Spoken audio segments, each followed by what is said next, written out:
తెలంగాణ రాష్ట్రంలో బడ్జెట్ ప్రణాళికలు అయితే సిద్ధమైంది. అంటే 2025-26లో బడ్జెట్ ప్రవేశపెట్టినటువంటి తదుపరి నెక్స్ట్ మినిట్ నుంచే మైనారిటీస్ యొక్క నాయకులు బహిర్గతం అవుతా ఉన్నారు. మాకు అన్యాయం జరిగిందని చెప్పేసి. యాక్చువల్లీ బడ్జెట్లో మైనారిటీస్కి నిధులు కేటాయించలేదా? అసలు మైనారిటీస్ యొక్క వాదన ఏంటిది? ఇదే తెలుసుకుందాం. ఈరోజు మనం కరీంనగర్లో ఉన్నాము. మనతోనే BRS party senior most leader Syed Naimuddin గారు మనతో ఉన్నారు. వీరి నుంచి కొంత లేటెస్ట్ ఇన్ఫర్మేషన్ అడుగుదాం. నమస్తే, బాగున్నారా? నమస్తే, అందరికీ నమస్కారములు. జై తెలంగాణ. ముందుగా బీవీఆర్ ఛానల్ గారికి మనం హృదయపూర్వక ధన్యవాదాలు తెలియజేస్తున్నాము. వరంగల్ నుండి ఇక్కడికి వచ్చి ఇంటర్వ్యూ తీసుకుంటారు, మరి ప్రత్యేకంగా మేము ధన్యవాదాలు తెలియజేస్తున్నాము. రైట్ సార్, ఇప్పుడు 2025-26 బడ్జెట్ అయితే ప్రవేశపెట్టిల్లు మొన్ననే తెలంగాణ ప్రభుత్వం, రాష్ట్ర ప్రభుత్వం. ఓకే, మీ మైనారిటీస్కి తీరని లోటు జరిగింది నిధుల పరంగా అని చెప్పేసి మీరు వాదిస్తూ ఉన్నారు. ఏం చెప్తారు? దాన్ని ఎట్లా డిఫెండ్ చేయాలి? ఖచ్చితంగా తెలంగాణ కాంగ్రెస్ ప్రభుత్వం 19వ తారీఖు నాడు మల్లు భట్టి విక్రమార్క గారు డిప్యూటీ సీఎం, తెలంగాణ రాష్ట్ర ఆర్థిక శాఖ మంత్రి గౌరవనీయులు బడ్జెట్ ప్రవేశపెట్టినారు 2025-2026 ఆర్థిక సంవత్సరానికి. కానీ అందులో మాకు మైనార్టీలకు తీవ్ర అన్యాయం జరిగింది. ఎందుకంటే 3 లక్షల కోట్ల బడ్జెట్ ప్రవేశపెట్టినారు పైన, కానీ మాకు ఇచ్చింది మాత్రం దాంట్లో 3,500 కోట్లే మాత్రమే. ఎందుకంటే కాంగ్రెస్ నాయకులు ప్రభుత్వం రానప్పుడు ప్రతి సంవత్సరము 4,000 కోట్లు ప్రతి సంవత్సరం మేము కేటాయిస్తామని చెప్పారు. కానీ ఇప్పుడు వాళ్ళు మాట మార్చారు, అన్యాయం చేస్తారు, మాకు మోసం చేస్తారు. గత సంవత్సరం కూడా మనకు 4,000 కోట్లు రావాలి, కానీ 3,000 కోట్లు ఇచ్చారు. అంటే ఒక 1,000 కోట్లు మాకు అన్యాయంగా మరి ఎవరి పాకెట్లో పోయినాయి మేము అడుగుతున్నాం. ఇప్పుడు ఈసారి కూడా 3,500 కోట్లు, అంటే 500 కోట్లు మళ్ళీ ఎవరి పాకెట్లో పోయినాయి అది కూడా అడుగుతున్నాం. ఇప్పుడు అంటే దాదాపు అవి 1000, ఇప్పుడు 500, 1,500 కోట్లు మేము నష్టపోయినట్టే కదా. అది కూడా గత సంవత్సరం 3,000 ఇచ్చారు కదా, దాంట్లో ఖర్చు చేసేది మాత్రం 1,000 కోట్లే. అంటే దాంట్లో బ్యాలెన్స్ మళ్ళీ 2,000 కోట్లు మిగిలినాయి. అంటే ఆ 2,000 కోట్లు మళ్ళీ ఇప్పుడు 3,500, అంటే 5,500 కోట్లు మైనార్టీలు నష్టపోయింది. మీరు ఎలక్షన్స్లో మాట్లాడేటప్పుడు ఏం చెప్పారు? మొత్తం 4,000 కోట్లు మేము ఇస్తాం, మేము సప్లాన్ చేస్తాం, అమలు చేస్తామని చెప్పారు. మేము ఒక సప్లాన్ అమలు చేయకుంటే ఈ నష్టం జరిగింది. ఒకవేళ జరిగితే మాకు ఆ డబ్బు ఉంటుండే, మైనార్టీలకు మనకు ఉపయోగపడుతుండే. ఇది అన్యాయం కాదా? మేము ఖచ్చితంగా బీఆర్ఎస్ మైనార్టీ పక్షాన, అదేవిధంగా తెలంగాణ మైనార్టీల పక్షాన మేము అడుగుతున్నాం. మా ఓట్లు తీసుకొని, మా మైనారిటీ ఓట్లు తీసుకొని మీరు ఒక సీట్ మీద కూర్చున్న తర్వాత ఇది మాట మార్చుడు నిజాం మంచి పద్ధతి కాదని మేము ఒకటి చెప్తున్నాం. రైట్. ఇప్పుడు మైనారిటీస్కి అన్యాయం జరిగిందని మీరు అంటున్నారు. బిఫోర్ ఎలక్షన్ కాంగ్రెస్ ప్రభుత్వము మైనారిటీ డిక్లరేషన్ ఇస్తామని చెప్పి అధికారంలోకి వచ్చింది. 14 నెలలు అయితే కంప్లీట్ అయిపోయింది. ఏం చెప్తారు? అదే నేను ఒకటి వీడియో చూపిస్తాను మీకు. రేవంత్ రెడ్డి గారు ఎలక్షన్స్ అప్పుడు ఏం చెప్పారంటే, మైనార్టీలకు డిక్లరేషన్ మేము ప్రకటిస్తున్నాము. సీనియర్ కాంగ్రెస్ లీడర్ సల్మాన్ ఖుర్షిద్ గారితో కలిసి మైనార్టీ డిక్లరేషన్ ప్రకటించారు వాళ్ళు.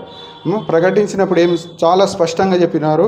ఏమనంటే ఎస్సీ సోదరులకు ఏ విధంగా సప్లాన్ అమలు చేస్తున్నామో అదేవిధంగా ఎస్టీ సోదరులకు ఎలా చేస్తున్నామో మైనార్టీలకు కూడా మేము చేస్తాం ఖచ్చితంగా అని చెప్పారు.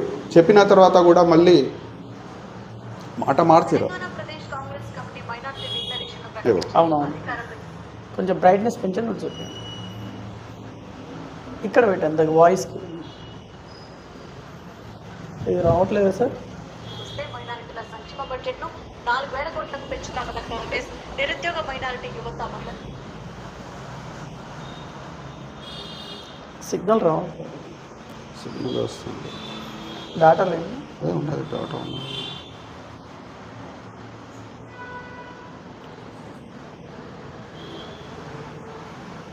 అయితే ఏం చెప్పారంటే అప్పుడు చాలా స్పష్టంగా చెప్పారు.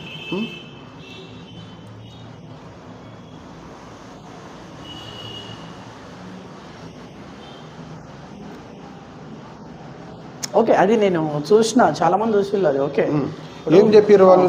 చాలా స్పష్టంగా ఏం చెప్పారంటే మైనారిటీలకు సంబంధించింది మేము డిక్లరేషన్ చేస్తున్నాము. సల్మాన్ ఖుర్షిద్తో కలిసి సీనియర్ లీడర్ అని సిడబ్ల్యూసి మెంబర్ ఆయనతో కలిసి ప్రకటించారు. అక్కడ షబీర్ గారు పెద్ద పెద్ద లీడర్స్ ఉండే చాలా స్పష్టంగా సప్లాన్ చేస్తామని చెప్పి. అదేవిధంగా నేను చెప్తా, మైనార్టీలకు ఇచ్చిన వాళ్ళు హామీలు ఇంత లేరు. మైనార్టీ బడ్జెట్ ప్రతి సంవత్సరం 4,000 ఇస్తున్నారు, 3,000 ఇచ్చారు. మైనార్టీలో ప్రత్యేకంగా సప్లాన్ చేస్తామన్నారు, అది చేయలేదు, అమలు చేయలేదు. దాని గురించి మేము లాస్ అవుతున్నాం.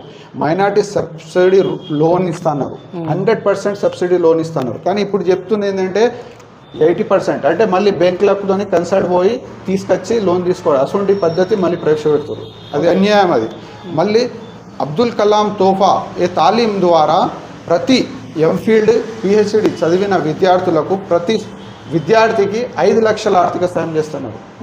ఒక్క విద్యార్థికైనా చూపించండి మీరు చేసినట్టు. పీజీ అంటే పోస్ట్ గ్రాడ్యుయేట్ చేసిన వాళ్ళకు కూడా ₹1,00,000 ఆర్థిక సాయం ఇస్తున్నారు. గ్రాడ్యుయేషన్ కంప్లీట్ చేసిన వాళ్ళకు 25,000 ఇస్తున్నారు. అదేవిధంగా ఇంటర్మీడియట్ చదివిన వాళ్ళకు 15,000 ఇస్తున్నారు. 10వ తరగతి 10,000 ఇస్తున్నారు. ఒక్కొక్కరికైనా చూపించండి మరి ఇచ్చినట్టు మాకు ఒక్కడైనా. అదేవిధంగా వక్ఫ్ బోర్డులో ఉన్న ఖాళీలని మొత్తం పూర్తి చేస్తున్నారు, అది కూడా చేయలే. మస్జిద్ ఇమాంలకు 12,000 10,000 ఇస్తున్నారు. ఇమాంకు 12,000, మౌజన్కు 10,000 ఇస్తా ప్రతి నెల అని చెప్పి కాంగ్రెస్ పార్టీ సర్చార్ కమిటీ.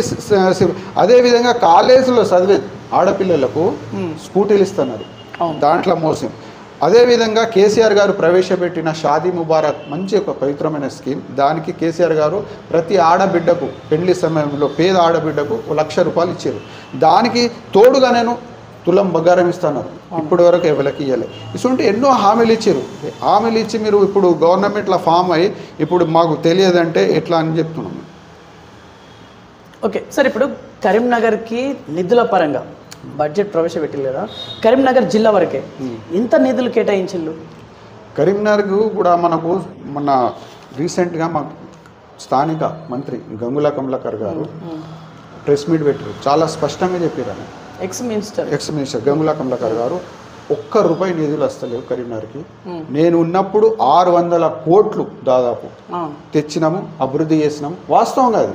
మనం ఇప్పుడు మన వాడల ప్రతి సీసీ రోడ్ ఉన్నది, కేబుల్ బ్రిడ్జ్ మనం కట్టినాం, మానేర్ రివర్ ఫ్రంట్ పని స్టార్ట్ అవుతుంది అన్ని. ప్రతి దాంట్లో మనకు వాటర్ కూడా ఖచ్చితంగా ప్రతిరోజు వస్తుండే.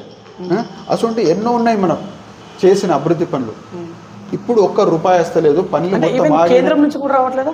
కేంద్రం కూడా స్మార్ట్ సిటీ పైన వినోద్ కుమార్ గారు బండి సంజయ్ గారు ఇక్కడ ఉన్నారు కదా. కేంద్ర ప్రభుత్వం వాటి మైనార్టీలకు వాళ్ళు చిన్న చూపు టార్గెట్ చేసి భాషణ చెప్పే తప్ప వాళ్ళు నిధులు తెచ్చే అంత స్థాయి లేదు. మనం చూసినాం పార్లమెంట్లో ఒక క్వశ్చన్ అడిగితే జవాబు కూడా రాలేదు బండి సంజయ్ గారికి. రైట్ సార్, ఇప్పుడు కేసీఆర్ గారు అప్పులు బాగా చేసిళ్ళు, 7,00,000 కోట్లు చేసిలని చెప్పేసి రేవంత్ రెడ్డి గారు అంటా ఉన్నారు. రేవంత్ రెడ్డి గారు చేసినటువంటి అప్పులపైన మీ అభిప్రాయం ఏంటిది? ఇప్పుడు అప్పులు దాదాపు కేసీఆర్ గారు 8,00,000 కోట్లు చేశారని బయట ప్రచారం చేశారు. కాంగ్రెస్ 7.5 చేశారని చెప్పారు. కానీ ఇప్పుడు అసెంబ్లీ నడుస్తుందిగా, అసెంబ్లీలో ప్రతి ఎమ్మెల్యేకు ఎమ్మెల్సీలకు ఒక బుక్లెట్ ఇస్తారు, దాంట్లో డీటెయిల్స్ ఇస్తారు. దాంట్లో ఏం రాశారంటే ఇప్పుడు వరకు మాకు తెలంగాణకు ఉన్న అప్పు మొత్తం 4,00,000 కోట్లే. అందులో కూడా 1,50,000 కోట్లు కాంగ్రెస్ చేసినది, కేసీఆర్ గారు చేసింది 3,50,000 కోట్లే. మూడే 3,50,000 కోట్లు, 50,000 కోట్లు అంతే. కానీ మీరు ప్రచారం చేసింది మాత్రం 8,00,000 కోట్లని ప్రచారం చేసింది. ఇప్పుడు మరి కాకపోతే ఇక్కడ రేవంత్ రెడ్డి లెక్కలు చూపిస్తా ఉన్నారు కదా, 7.5 అని చెప్పేసి లెక్కలు చూపిస్తా ఉన్నారు కదా. కవిత గారు ప్రెస్ మీట్ పెట్టి బుక్లెట్ చూపించుకుంటా మాట్లాడింది. ఇప్పుడు ఎవరు నమ్మాలి? మీరేమో బుక్లెట్ అంటా ఉన్నారు, రేవంత్ రెడ్డి గారేమో లెక్కలు చూపిస్తా. అసెంబ్లీ సాక్షిగా మాట్లాడారుగా, నా దగ్గర వీడియో కూడా ఉంది, చూపిస్తా. వీడియో కూడా ఉంది. కవిత గారు చాలా స్పష్టంగా చెప్పారు. ఏమని చెప్పారు? వాళ్ళకు బుక్లెట్ ఇస్తారు కదా, ఆ బుక్లెట్లో రాసి ఏమున్నదంటే దాంట్లో ప్రింట్ ఏముందంటే ఓన్లీ 4,50,000 కోట్లే అప్పు ఉన్నది తెలంగాణకు. అందులో కాంగ్రెస్ తెచ్చింది ఒక మాట పదే ఏంటంటే కేసీఆర్ గారు బాగా అప్పులు చేసిండు, రాష్ట్రాన్ని అప్పులపాలు చేసిందని చెప్పి ఆ అబద్ధం అని చెప్పి మేము పదే నిరూపిస్తున్నాం. మళ్ళీ ఈ రోజు ఇచ్చినటువంటి ఈ పుస్తకం ఇందులో వాళ్ళే నిరూపించుకుంటూ తెలంగాణ రాష్ట్రం ఏర్పడ్డప్పటి నుంచి ఈ రోజు వరకు జరిగినటువంటి అప్పు 4,37,000 కోట్లని మరి ప్రభుత్వమే ఇచ్చింది. కానీ కేసీఆర్ గారిని పట్టుకొని 7.5 లక్షల కోట్లు అప్పు చేసిరు, మీరు 2 లక్షల కోట్లు అప్పు చేసిరు. చూసినా చాలా మీడియా పాయింట్ దగ్గర శాసన మండలి శాసనసభ మీడియా పాయింట్ ఉంటుంది.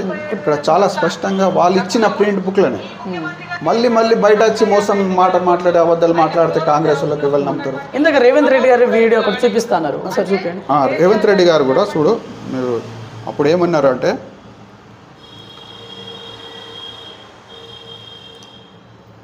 डिक्लेरेशन में गिरी मार्केट के अंदर भी आप लोग एक काम करना स्किप చేయండి. टेलीग्राम का मेरा लिंक मिलेगा. తెలంగాణ ప్రదేశ్ కాంగ్రెస్ కమిటీ అక్కడ మైక్ దగ్గర పెట్టండి. అధికారంలోకి వస్తే మైనారిటీల సంక్షేమ బడ్జెట్ను 4,000 కోట్లకు పెంచుతామన్న కాంగ్రెస్ నిరుద్యోగ మైనారిటీ యువత మహిళలకు సబ్సిడీ రుణాలను అందించేందుకు 1000 కోట్లు కేటాయిస్తామని పేర్కొంది. 6 నెలలలోపు కులగణనను నిర్వహించి ఉద్యోగాలు, విద్య, ప్రభుత్వ సంక్షేమ పథకాలు, మైనారిటీలతో సహా అన్ని వెనుకబడిన తరగతులకు న్యాయమైన రిజర్వేషన్లు ఉండేలా చూస్తామని తెలిపింది. అబ్దుల్ కలాం తౌఫా ఏ తలీం పథకంలో ఎంఫిల్ పూర్తి చేస్తున్న ముస్లిం, క్రిస్టియన్, సిక్కు, ఇతర మైనారిటీ ఎందుకంటే మైనార్టీలు అంటే ఓన్లీ ముస్లిం కాదు కదా, అందరూ ఇందిరమ్మ ఇండ్లు పథకం కింద ఇల్లు లేని మైనారిటీ కుటుంబాలందరికీ ఇంటి స్థలం, ఇంటి నిర్మాణానికి 5 లక్షలు అందజేస్తామని స్పష్టం చేసింది. ముస్లింలు, క్రైస్తవులు, సిక్కులు, ఇతర మైనారిటీలకు చెందిన కొత్తగా పెళ్లైన జంటలకు 1,60,000 రూపాయల సహాయం అందిస్తామని వెల్లడించింది. వక్ఫ్ బోర్డు భూమి, ఆస్తి రికార్డులను డిజిటలైజ్ చేస్తామని, ఆక్రమణకు గురైన వక్ఫ్ బోర్డు ఆస్తులను తిరిగి తీసుకుని పరిరక్షిస్తామని తెలిపింది. డిక్లరేషన్ అంటే కేవలం కాగితం విడుదల కాదన్న చాలా స్పష్టంగా, అంటే ఒక కాగితం కాదు డిక్లరేషన్, మేము గ్యారంటీ ఇస్తున్నాం అని ఒక మాట చెప్పారు. చెప్పి అధ్యక్షుడు రేవంత్ రెడ్డి ఇచ్చిన హామీని సంపూర్ణంగా రైట్. ఇప్పుడు సార్, ఇప్పుడు దీని అంతటికి మూల కారణం ఏమై ఉండొచ్చు అంటే అక్కడ పెట్టండి.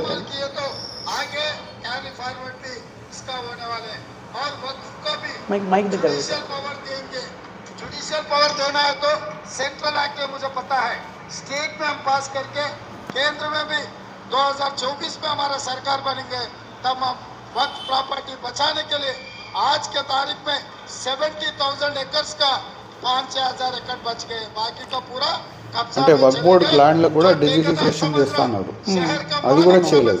वो कभी भी आवाज नहीं उठाए, इसीलिए ఇప్పుడు మోసం కాదా మాకు చేసి. ఓకే సార్, ఇప్పుడు దీన్ని బట్టి ఏమర్థమైందంటే ఇప్పుడు కాంగ్రెస్ ప్రజాపాలన 14 నెలలు అవుతుంది. అంటే మీ ముస్లిం సోదరులకి సరైన గౌరవప్రదమైనటువంటి పదవులు ఏమి ఇవ్వలేదా? ఇవ్వలేదు, మొన్న ఇవ్వలేదు కాబట్టి ఈ రకమైన దుస్థిత మైనారిటీకి ఇదేనా కారణం? వాస్తవం. ఇప్పుడు రీసెంట్గా 4 ఎమ్మెల్సీ వేసారు అవకాశాలు, దాంట్లో మైనార్టీలో ఒక్కరు అవకాశం ఆబ్వియస్లీ ఇవ్వలేదు. ఇది అన్యాయం కదా. ఇప్పుడు మాకు మైనార్టీ మినిస్టర్ కూడా లేరు ఒక్కరు. ఇప్పుడు మన చరిత్రలో, మన ఉమ్మడి ఆంధ్రప్రదేశ్ చరిత్రలో కూడా ఇప్పటి వరకు మైనార్టీ మినిస్టర్ లేదు, అసెంబ్లీ లేదు. ఫస్ట్ టైం కేసీఆర్ గారు 2 సార్లు మహమూద్ అలీ సార్కి ఇచ్చారు. అవును, ఒకసారి డిప్యూటీ సీఎంగా, ఒక హోమ్ మినిస్టర్గా 2 సార్లు అవకాశం ఇచ్చారు. మరి ఇక్కడ మనకు ఎందుకు ఇస్తలేరు మేము అడుగుతున్నాం రేవంత్ రెడ్డి గారికి. మైనార్టీ ఇప్పుడు రేవంత్ రెడ్డి గారు ప్రతి దాదాపు 40 టైమ్స్ ఢిల్లీ టూర్ పోయారు. మైనార్టీ విభాగం మీద ఒక్కసారి కూడా సమీక్షించలే, అంటే రివ్యూ మీటింగ్ చేయలే. మరి ఎవరు చూడాలి మా సమస్యలను, ఎవరు చెప్పుకోవాలి? మేము ఒక శాఖకు మనకు మంత్రి ఉంటే కూడా మనం చెప్పేది ఏమైనా విషయాలు ఉంటే ఆయన చూస్తారు. అసలు అన్యాయం జరుగుతుంది ప్రతి దాంట్లో. రైట్ సార్, ఇప్పుడు ప్రజెంట్ అయితే తెలంగాణ బడ్జెట్ అయితే ప్రవేశపెట్టింది, మైనారిటీస్కి అన్యాయం జరిగింది అంటున్నారు. మరి ఫిబ్రవరిలో ప్రవేశపెట్టినటువంటి కేంద్ర బడ్జెట్, ఎస్ మీకు ఐడియా ఉండే అలా కలిసి అయితే. సో ఇప్పుడు కేంద్ర బడ్జెట్కును తెలంగాణ బడ్జెట్కి డిఫరెన్సెస్ ఏంటి? ఏ బడ్జెట్ మైనారిటీస్కి సహకారం అందించాలి? కేంద్ర బడ్జెట్ నిర్మలా సీతారామన్ గారు కేంద్ర ఆర్థిక శాఖ మంత్రి వర్యులు ఫిబ్రవరి నెలలో 1వ తారీఖు నాడు పార్లమెంట్లో ప్రవేశపెట్టినారు. 50 లక్షల కోట్ల బడ్జెట్ ప్రవేశపెట్టినారు. కానీ అందులో మైనార్టీకి కేటాయించింది ఓన్లీ 3,000 కోట్లే. ఇప్పుడు మొత్తం భారతదేశం లెవెల్లో మైనార్టీలో దాదాపు 20% వరకు ఉంటారు. దాంట్లో సిక్కు సోదరులు వస్తారు, మైనార్టీలు అంటే క్రిస్టియన్ సోదరులు వస్తారు, అదేవిధంగా జైన్ సోదరులు వస్తారు, అదేవిధంగా బుద్ధిస్ట్ సోదరులు వస్తారు. మైనార్టీ అంటే ముస్లింలే రారు కదా. మరి ఇంత చిన్న అమౌంట్ ఎక్కడ సరిపోతుంది? ఆల్రెడీ మాకు సంబంధించినవి మీరు చూడొచ్చు. సచ్చార్ కమిటీ సిఫార్సు చేసింది, అయినా కూడా మాకు పట్టించుకుంటలేరు. మైనార్టీ పరంగా వాళ్ళు మాకు వెనుకబడి వస్తున్నారు, సామాజికంగా మేము వెనుకబడి ఉన్నాము, అయినా కూడా మైనార్టీ స్కాలర్షిప్ కేంద్ర ప్రభుత్వం రద్దు చేసింది. 1 to 9th క్లాస్ వరకు రద్దు చేసింది. దాంతో బాగా ఎఫెక్ట్ పడుతుంది మాకు. మా పిల్లగాళ్ళు చదవలేకపోతున్నారు. ఉండక మైనార్టీ స్కాలర్షిప్ అంటే ఒక ఆసరా ఉంటుంది. మేము ఆర్థికంగా, సామాజికంగా, విద్యాపరంగా, మేము చాలా రాజకీయ పరంగా మైనార్టీలు ఒక ఎస్సీ సోదరుల కన్నా వెనుకబడి ఉన్నారు. సచ్చార్ కమిటీ చేస్తున్నారు. కానీ మనకు మైనార్టీలకు చిన్న చూపు చూస్తుంది. అంటే ఇప్పుడు కేంద్ర ప్రభుత్వము సచార్ కమిటీ సిఫార్సు అమలు చేస్తుందా, చేయట్లేదు అంటున్నారు? ఇప్పుడు వరకు ఒక్కసారి కూడా మీటింగ్ చేయలే. 15 పాయింట్ ఫార్ములా అని ఉంటుంది. దాని మీద మైనార్టీకి సంబంధించిన మీటింగ్ ఉంటుంది. గౌరవనీయులు ప్రధానమంత్రి మోడీ గారు ఇప్పుడు వరకు కూడా మైనార్టీస్ మీద, డిపార్ట్మెంట్ మీద ఇప్పుడు వరకు ఒక్కసారి కూడా మీటింగ్ చేయలే. ఒక దాదాపు 2014 నుండి ఇప్పటి వరకు, అంటే 3 times పిఎంగా ఉన్నా కానీ ఇప్పటి వరకు చేయలే. ఇది అన్యాయం కాకుంటే ఏంటిది? రీజన్ ఏమై ఉండొచ్చు? రీజన్ అదే, చిన్న చూపు చూస్తారు మైనార్టీలకు. చిన్న చూపు. బీజేపీ ఆర్ఎస్ఎస్ ఐడియాలజీ వాళ్ళది. మైనార్టీలకు చిన్న చూపు చూస్తారు. ఎలా డిఫైన్ చేస్తారు మీరు చిన్న చూపు అనే వర్డ్? ఎట్లా చెప్తారు? మనకు న్యాయం జరుగుతలేదు కదా. మేము ఇప్పుడు సమాజంలో ప్రతి వర్గము, ప్రతి కులము, ప్రతి మతం వాళ్ళు డెవలప్ అయితేనే మన దేశం అభివృద్ధి అవుతుంది. కానీ అక్కడ కనిపెడతలేదు. మాకు హక్కులకు గుంజుకుంటారు. మాకు చదువుకు దూరం చేస్తారు. మాకు రాజకీయంగా దూరం చేస్తారు. ఇప్పుడు బీజేపీలో ఒక మినిస్టర్ లేరు, ఒక ఎంపీకి టికెట్ ఇయ్యరు వాళ్ళు, ఒక ఎమ్మెల్యేకి టికెట్ ఇయ్యరు. ఎప్పుడు కూడా మత విద్వేషాలు రెచ్చగొట్టే విధంగా, మైనార్టీలకు హిందూ సోదరులకు డివైడ్ చేసే విధంగా అది వాళ్ళు పాటిస్తారు. ఆ ఐడియాలజీతో నడుస్తారు. అందుకోసమే మనకు అన్యాయం జరుగుతుంది. ఓకే సార్, ఇప్పుడు డీలిమిటేషన్ జరుగుతుందని అంటున్నారు. ఇన్ కేస్ డీలిమిటేషన్ కనుక జరిగితే సౌత్ ఇండియన్ స్టేట్స్కి తీరని అన్యాయం వాటిల్తుందని చెప్పేసి అక్కడక్కడ వింటా ఉన్నాం. మేబీ మీరు కూడా చెప్తా ఉన్నారు బయట. అవును సార్, ఎట్లాంటి అన్యాయం జరుగుతుంది? ఇప్పుడు డీలిమిటేషన్ జరిగిన తర్వాత నష్టం అనేది ఏ రకంగా ఉంటుంది? అది ఇప్పుడు డీలిమిటేషన్ అంటే నియోజకవర్గాల పునర్విభజన. అంటే ఎమ్మెల్యే నియోజకవర్గం కావచ్చు, ఎంపీ నియోజకవర్గం కావచ్చు, స్థానాలు పెరుగుతాయి. అంటే ఇప్పుడు ఇది సెన్సెస్ అయిన తర్వాత, జనాభా లెక్కలైన తర్వాత చెప్తాయి. కానీ ఏంటంటే మన సౌత్ స్టేట్స్ కుటుంబ నియంత్రణ పాటించారు. సెంట్రల్ అప్పుడు ఆదేశాల ప్రకారం, వాళ్ళ సూచన ప్రకారం కుటుంబ నియంత్రణ పాటించడం వల్ల మన జనసాంద్రత తగ్గింది, మన జనాలు తగ్గిర్రు. కానీ వాళ్ళు నార్త్ స్టేట్ వాళ్ళు కుటుంబ నియంత్రణ పాటించలేదు, వాళ్ళు జనాలు పెరిగారు. కానీ ఇప్పుడు డిలిమిటేషన్ జనాభా ప్రకారం చేస్తే, అంటే దాదాపు ఒక ఎంపీకు 10 లక్షల ఓటర్స్ ఉండాలి. 10 లక్షల ఓటర్స్కు ఒక ఎంపీ ఉంటారు. కానీ ఇప్పుడు పరిస్థితి ఎట్లుందంటే యూపీలో 30 లక్షలకు ఒక ఎంపీ ఉన్నారు. 30 లక్షలకు ఒక ఎంపీ ఉన్నారు. అదే కేరళలో తీసుకుంటే 8 లక్షలకే ఒక ఎంపీ ఉన్నారు. అక్కడ కూడా ఈక్వలేషన్ కలుతలేవు. కాబట్టి వాళ్ళు ఏం చేస్తారంటే ఇప్పుడు ఒక టార్గెట్ చేస్తారు, ఒక 20 లక్షలకో ఒక ఎంపీ పెట్టాలని. అప్పుడు ఆ పరిస్థితులలో మనకు బీహార్లో ఆల్రెడీ 57 ఉన్నాయి, ఇప్పుడు 100 అవుతాయి. అదే యూపీలో 78 ఉన్నాయి, 150 అవుతాయి. అదే మన సౌత్లో తీసుకుంటే మన తెలంగాణకు 17 ఉన్నాయి, ఒక 2 తగ్గొచ్చు. అప్పుడు ఇప్పుడు తమిళనాడులో 28 ఉన్నాయి, అది కూడా ఒక 23 అవ్వచ్చు. ఏపీలో కూడా తగ్గిస్తారు.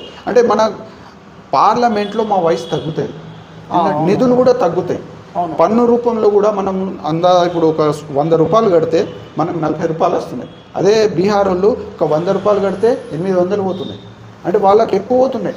జనాభా ప్రకారం నిధులు కూడా అట్లనే నిధులు కేటాయిస్తారు వాళ్ళు జనాభా ప్రకారమే. ఇప్పుడు సింపుల్గా మనం ఉదాహరణ చెప్తాం.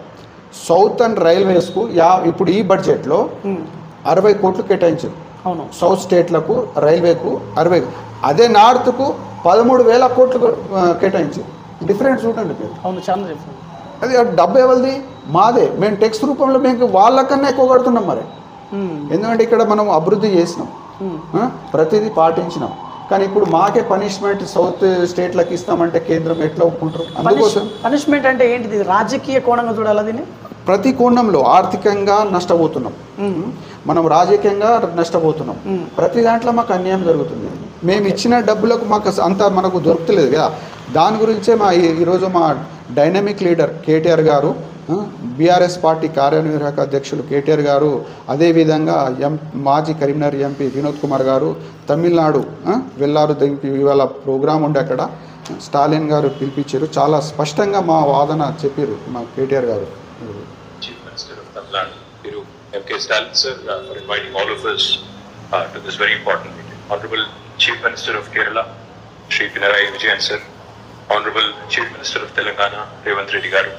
Honorable Chief Minister of Punjab, Shri Bhagwan Ji, delimitation జనాభా ప్రకారం ఇవ్వద్దు, మేము అభివృద్ధి చేసినాం, జనాభా మేము తగ్గించినాం, మీ మాట విన్నాం, మాకు పనిష్మెంట్ ఇవ్వద్దు, మాకు మా స్థాయి బట్టి మాకు లాభం కావాలి. మాకు representatives of various political parties from across India, I sincerely thank you for joining this very important meeting. I come from Telangana and I represent the Bharat Rashtra Samiti, which has led a movement for 14 years for the formation of Telangana under the leadership of our leader. Right. So ఇప్పుడు ఓవరాల్గా కేంద్ర పాలన యొక్క ఎట్లుంది అంటే కేంద్ర పాలన పైన మీ అభిప్రాయం ఏంటిది? At the same time Grok AI పైన మీ అభిప్రాయం ఏంటిది? కేంద్ర పాలన ఎట్లుందంటే మత విద్వేషాలు రెచ్చగొట్టుడు, అభివృద్ధి అనేది తెలియదు వాళ్ళకు. ఓకే, అది దాదాపు మన దేశము ప్రతి దాంట్లో వెనుకబడుతుంది ఈరోజు.